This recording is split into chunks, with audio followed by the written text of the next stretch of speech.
Chapter 27. Something weird happened to Judge Taylor one Sunday night. He was lost in a book when he noticed a scratching noise. "Hush," he said to Ann Taylor, his fat dog. Then he realized he was speaking to an empty room. The scratching noise was coming from the rear of the house. Judge Taylor clumped to the back porch to let Ann out, and found the screen door swinging open. A shadow on the corner of the house caught his eye, and that was all he saw of the visitor. Mrs. Taylor came home from church to find her husband in his chair, lost in the writing of Bob Taylor, with a shotgun across his lap. I bet that his visitor was Bob Ewell, who was mad at him because he appointed Atticus to Tom's case, which meant the judge wanted Tom to have a fair chance. Something happened to Helen Robinson, too.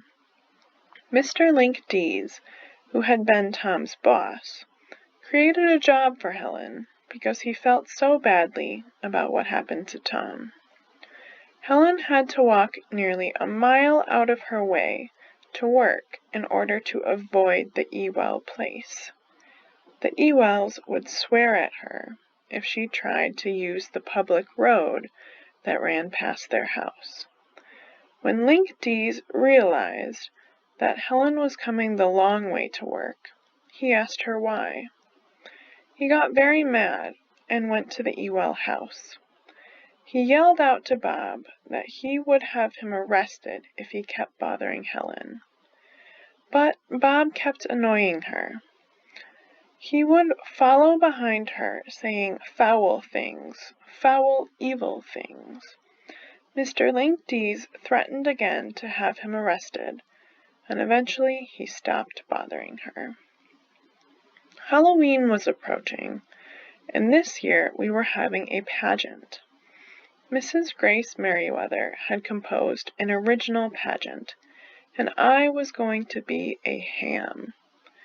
She thought I would be adorable if some of the children were costumed to represent the county's agricultural products.